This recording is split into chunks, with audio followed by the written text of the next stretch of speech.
Hi, welcome again. I'm glad that you are joining me for day 2 of 31 days in Proverbs, this book of wisdom that we're going to look at one chapter per day for 31 days. Today, Proverbs 2, day 2. As we read this, and I hope that you've read this prior to watching this video, you'll see the way that this is broken down. The first 4 verses lead us kind of to a conclusion, to an output for verse 5. And then we get some warnings at the end, but we're looking at kind of still the benefits of wisdom and why we would want it. If we look at verse 1, he says, "My child, listen to what I say and treasure my commands."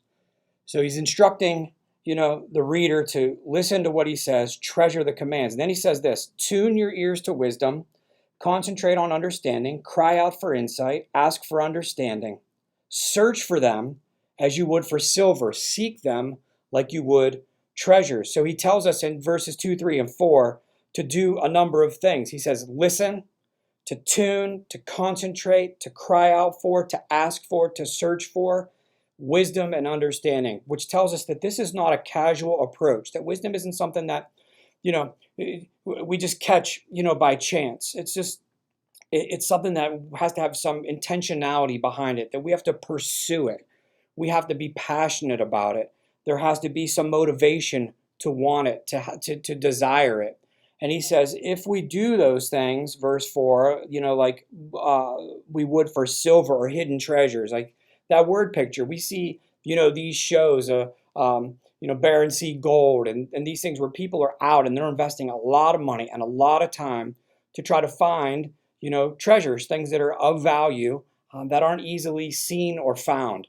And they invest all of this energy, time, resources, putting themselves sometimes in danger to find it for what they want. And he's saying that we need to pursue wisdom that same way, that there needs to be this strong motivation and passion behind it. Verse 5 says, "Then you will understand what it means to fear the Lord." Now, we saw this in chapter 1. We'll see it again in chapter 9. That the fear of the Lord is really the foundation of knowledge, that this reverence, this holy awe that we have for God is really the beginning. It's the foundation for knowledge. And then he says, "And you will gain knowledge of God." So there's this relationship here between pursuing wisdom and we find God. And when we find God, we gain wisdom because God is the giver of wisdom. We saw a little bit of that in yesterday's proverb. So search for wisdom. It'll lead you to God. When you find God, you'll find wisdom. There's that relationship again between wisdom and God, that we have to be in the right relationship with him in order to have it. So we need to search for it. We'll find God, we find wisdom. And then we can go down and talks about, some of the benefits of wisdom, that it guards us, it protects us, it shields us.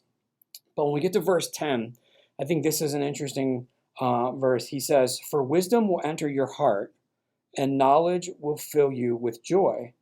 So we search, we seek, we cry out for, we ask, we tune our ears to, we listen to, and we find God. When we find God, we find wisdom. And wisdom will enter our heart, and knowledge will fill us with joy. Notice that it doesn't say that wisdom will come to our mind. It's not just in our brain, where we would think that's what wisdom is. It's intellect.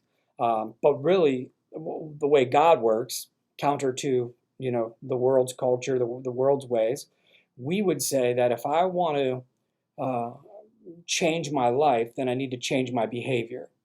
And I stop doing things that aren't good. I start doing things that are good. And I may not like it. And if I don't have a change of desire, then that behavior change might not last very long. We see this, in our own lives of all experience, where we've said, I need to lose weight. I'm going to start eating better. But we really don't want to eat better. We like eating junk food and, fast food and those types of things. But we know in our head that this is not good. But in our hearts, it's not really what we want. So what has to change is our desire. And this is how God works. He doesn't change us from the outside in. He changes us from the inside out. That's why wisdom he says, it will enter your heart. It changes your desire. God's going to change the way We live by changing the things that we want. Remember, he's going to align our hearts with his. Then the behavior is the output of that. It's the sign of the evidence of things that are happening inside, not just outside. It's just not an outside behavior. That behavior is a reflection of an internal change that God is doing within us. So he doesn't just change the behavior, he changes our desire. And that's what wisdom does for us. It changes us from the inside out. Then we see the rest of this chapter, verses 12 through 22. He kind of paints these pictures of where wisdom can protect us. It protects us from, evil men, those that twist up and perverse words and enjoy doing evil things and take pleasure in wrongdoing. And then he talks about, the immoral, seductive woman. And wisdom protects us from both, immorality and this seductive, promiscuous lifestyle.